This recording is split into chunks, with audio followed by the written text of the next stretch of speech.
हाँ जी दोस्तों, तो सबसे पहले आप सभी को गुड मॉर्निंग। इसके बाद हम अपना टॉपिक प्रारंभ करेंगे। तो हमने अपनी पिछली वीडियो में हमारे राजस्थान के भौतिक प्रदेशों के तीसरे पॉइंट की बात की थी, जो कौन सा था? हमारा पूर्वी मैदान। इसके बाद हम हमारा चौथा पॉइंट रह गया है, उसके बारे में चर्चा करेंगे। वो कौन सा पॉइंट होगा? हमारा दक्षिणी पूर्वी पठार। ठीक है, तो दक्षिणी पूर्वी पठार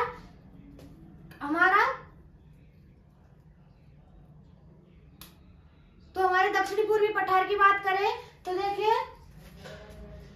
टॉपिक क्या होगा हमारा? दक्षिणी पूर्वी पठार। इसके बाद जो हमारा पठार कहते किसे है, इसके बारे में चर्चा करेंगे। तो पठार कहते किसे? जो धरातल है या फिर धरती बोलो कि धरातल से ऊपर उठा हुआ भूभाग, जो कि ऊपर से कैसा होता है? सपाट। ठीक है, जो धरातल से ऊपर उठा हुआ भाग है और वो ऊपर से कैसा है? सपाट या समतल है, उसे ही क्या बोलेंगे हम? हमारा पठार। ठीक है, देखिए इसकी परिभाषा लिख लेते हैं सबसे पहले कि परिभाषा की पठार कहते किसे है? धरातल से ऊपर उठा हुआ भूभाग,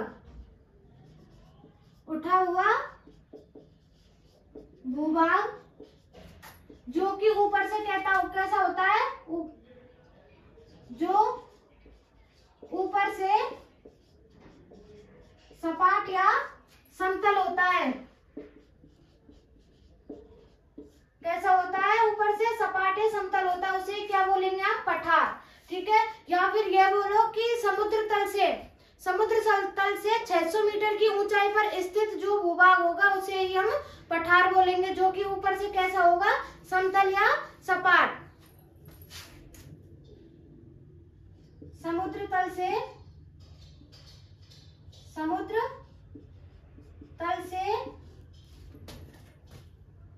600 मीटर ऊपर उठा हुआ भूभाग,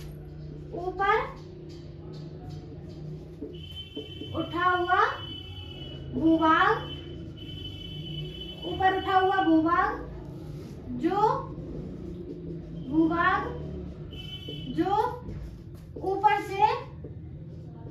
ऊपर से सपाट या समतल होता है, उसे ही क्या बोलेंगे हम? पठार। तो देखिए जो हमारा दक्षिण पूर्वी पठार है, ये किसका अवशेष हो जाएगा? ये हो जाएगा गोंडवाना लैंड का अवशेष।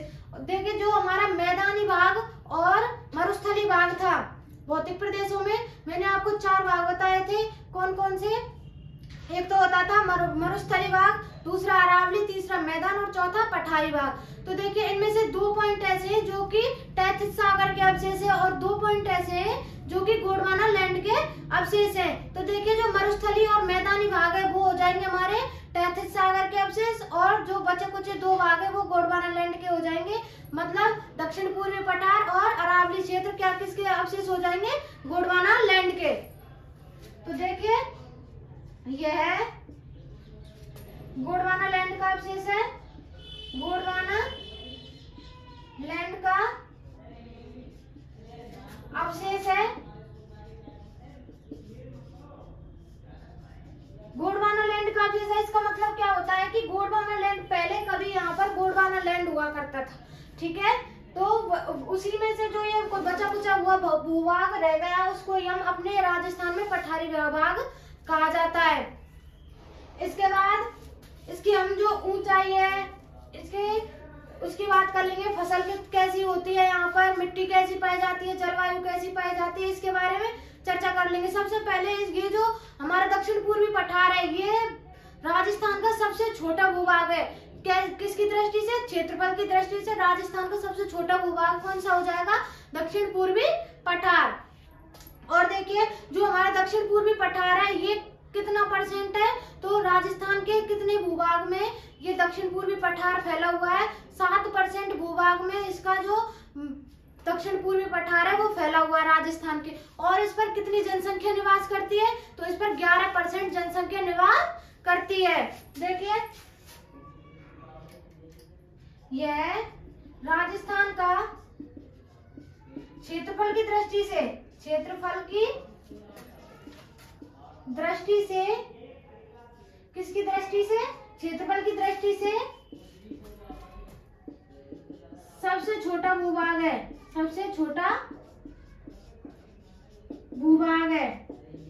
ठीक है, और ये इसका क्षेत्रफल कितना है, तो देखिए 7% क्षेत्रफल पर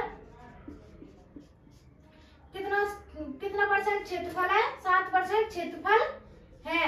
मतलब कि राजस्थान के कितने परसेंट क्षेत्रफल पर जो दक्षिण पूर्वी पठार फैला हुआ है, तो 7% क्षेत्रफल पर हमारा दक्षिण पूर्वी पठार फैला हुआ है। और इस 7% क्षेत्रफल में कितनी जनसंख्या निवास करती है, तो राजस्थान की 11% जनसंख्या निवास करती है।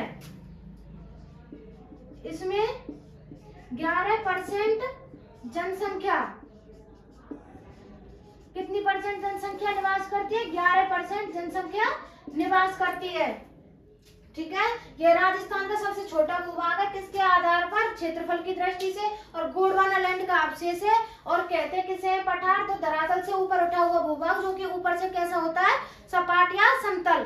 ठीक है, इसके बाद यहाँ की प्रमुख प्रमुख बातों को याद कर लेंगे। तो देखिए यहाँ पर जलवायु कैसी पाई जाती है, सबसे पहले अगर इसकी जलवायु की बात करें, जलवायु, तो जलवायु कैसी पाएगी, अति आर्द्र। और हमारे मैदानी भाग में जलवायु कैसी थी, आर्द्र जलवायु। ठीक है, और इसके बाद हमारा दूसरा पॉइंट होगा, यहाँ पर फसल कौन कौन सी पाई जाती है, फसल। तो देखिए फसल की बात करें तो सबसे पहले आ जाएगा हमारा गन्ना, सोयाबीन, सोयाबीन के बाद आ जाएगा अफीम, सोयाबीन के बाद अफीम, हो जाएगी हमारी कपास, और इसके बाद चावल। ठीक है, ये यहाँ पर फसल होती है, गन्ना, सोयाबीन, अफीम, कपास और चावल। इसके बाद वर्षा का मान कितना होता है, वर्षा का मान कितना होता है यहाँ का, 80 से 100 सेंटीमीटर। कितना सेंटीमीटर, 80 से 100 सेंटीमीटर इसका वर्षा का मान होता है। और हमारे मैदानी भाग में क्या होता था, 50 से 80 सेंटीमीटर के मध्य में इनकी वर्षा का मान होता था। ठीक है, और यहाँ पर मिट्टी की बात करें तो यहाँ की मिट्टी कैसी है, कौन सी मिट्टी पाई जाती है, यहाँ पाई जाती है काली रेंगुर मिट्टी, काली रेंगुर मिट्टी पाई जाती है। इसको ही काली रेंगुर मिट्टी को ही हम वर्टिसॉल्स बोल सकते हैं, वर्टिसॉल्स। इसका क्या नाम है दूसरा, वर्टिसॉल्स, किसका, काली रेंगुर मिट्टी का। तो यहाँ तक देखिए, इसके बाद दक्षिण पूर्वी पठार की हम बात करेंगे आगे।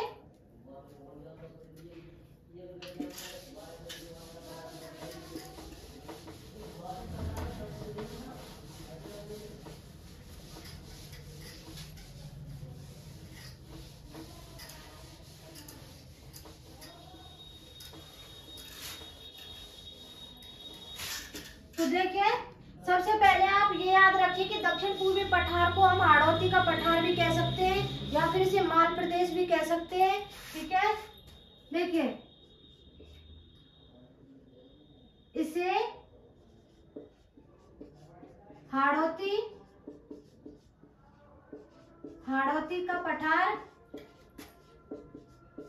या फिर माल प्रदेश, माल प्रदेश भी कह सकते हैं। क्या कहते हैं, तो हाड़ौती का पठार और माल प्रदेश भी कहते हैं। ठीक है, और जो ये दक्षिण पूर्वी पठार है हमारे राजस्थान में, तो ये जो हमारी विंध्याचल पर्वतमाला है या फिर विंध्याचल पर्वत श्रेणी है, उसका ही उत्तर पश्चिमी भाग है। ठीक है, जो हमारे भारत में विंध्याचल पर्वत श्रेणी है उसका ही ये कौन सा भाग है, उत्तर पश्चिमी भाग है। लेकिन ये राजस्थान के किस भाग में फैला हुआ है, दक्षिण पूर्वी भाग में। समझ में आ गया।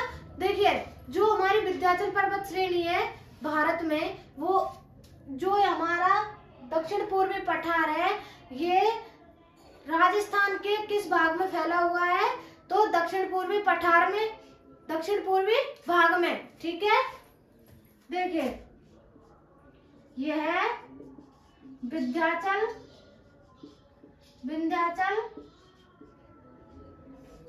पर्वत श्रेणी।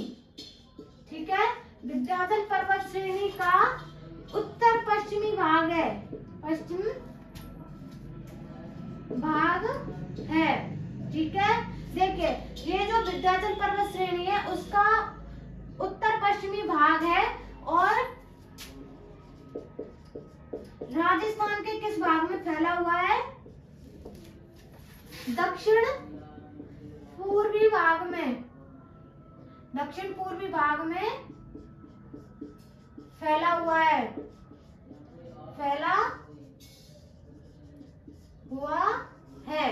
देखिए जो विंध्याचल पर्वत श्रेणी है उसका उत्तर पश्चिमी भाग जो क्या है हमारा दक्षिण पूर्वी पठार को ही हम विंध्याचल पर्वतमाला के उत्तर पश्चिमी भाग के नाम से जान सकते हैं। ठीक है, ये राजस्थान के कितने भाग, किसके भाग में, कौन से भाग में फैला हुआ है? तो दक्षिण पूर्वी भाग में फैला हुआ है।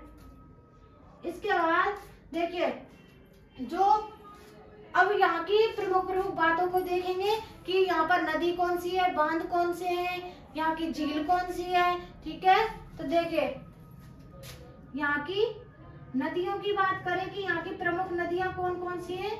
देखिए चंबल, इसके बाद आ जाएगी काली सिंध और पार्वती, इसके बाद आहू। देखिए चंबल, काली सिंध, पार्वती और आहू। ठीक है, ये यहाँ की दक्षिण पूर्वी पठार की कैसी नदियां हैं? ये प्रमुख नदियां हैं।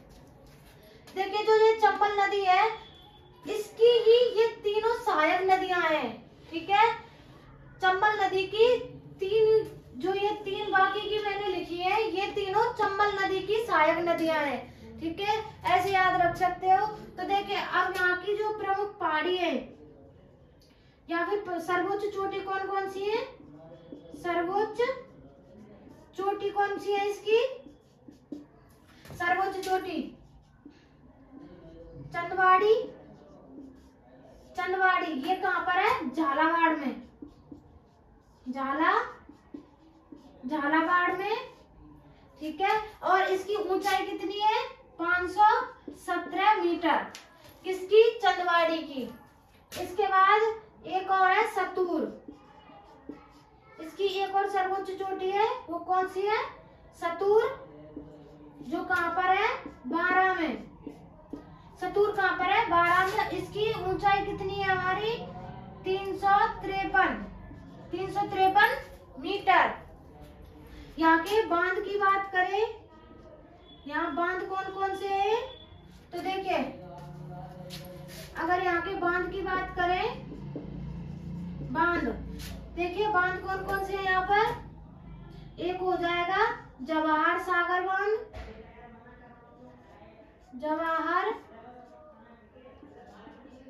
जवाहर सागर बांध।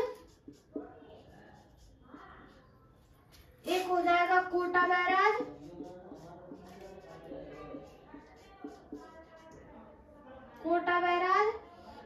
और तीसरा राणा प्रताप सागर बांध, राणा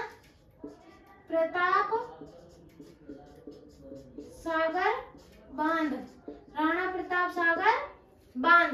देखिए अब ये कहाँ पर है? जवाहर सागर बांध हो जाएगा हमारा झालावाड़ में, सॉरी कोटा में। जवाहर सागर कोटा में, कोटा बैराज भी कोटा में हो जाएगा। इसके बाद राणा प्रताप सागर बांध ये हो जाएगा चित्तौड़गढ़ में। ठीक है, ये तीन हमारे क्या है? बांध, जो यहाँ के प्रमुख बांध है। दक्षिण पूर्वी पठार के प्रमुख बांध कौन कौन से? जवाहर सागर, कोटा बैराज, राणा प्रताप सागर बांध। इसके बाद और कुछ प्रमुख बातें हैं उनके वो लिख लेंगे। तो देखिए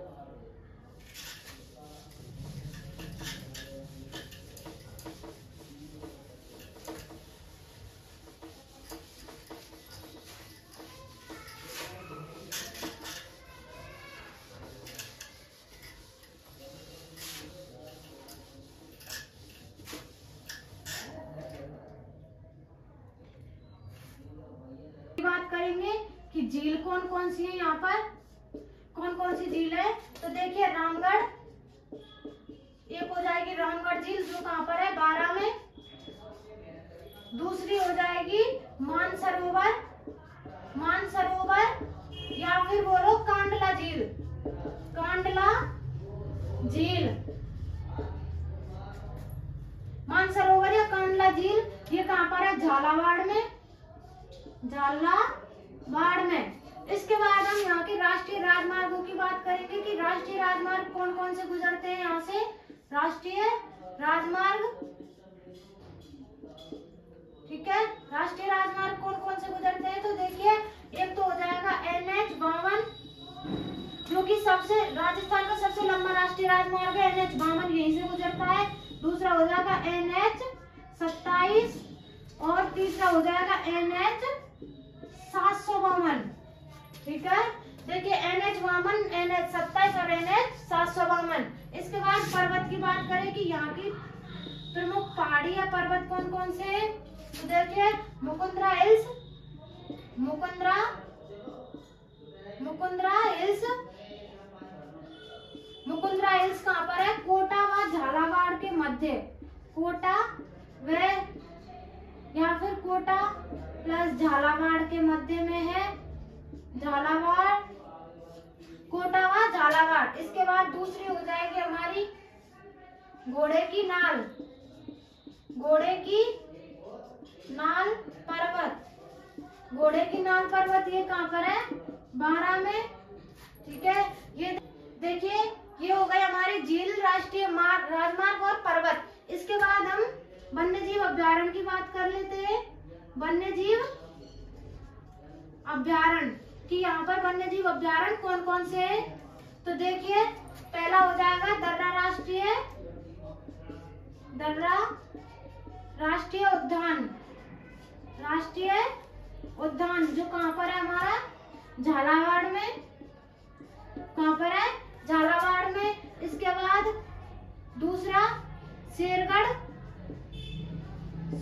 राष्ट्रीय उद्यान कहाँ पर है? बारां में, बारां में। तीसरा हो जाएगा रामगढ़ विषधारी ये कहाँ पर है? रामगढ़ विषधारी वन्य जीव अभ्यारण्य कहाँ पर है? हमारा बूंदी में, कहाँ पर है? बूंदी में।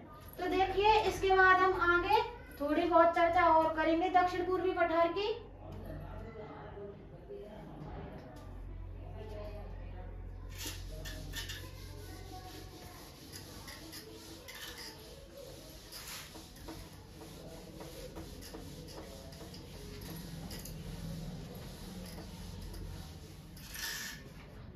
देखिए जो दक्षिण पूर्वी पठारी भूभाग है इसके ही 5 भूभाग और हैं। तो देखिए आइए दक्षिण पूर्वी पठारी भूभाग के 5 भूभाग और हैं, 5 भूभाग हैं। वो कौन कौन से हैं? देखिए पहला हो जाएगा हमारा झालावाड़ का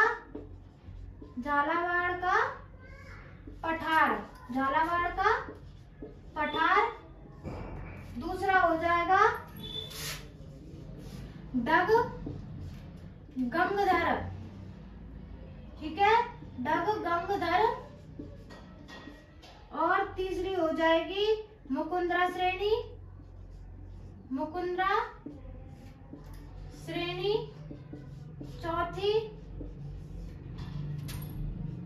चौथी हो जाएगी नदियों द्वारा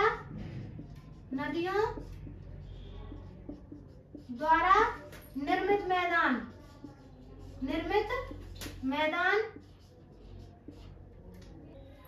इसके बाद 5वीं हो जाएगी शाहबाद की उच्च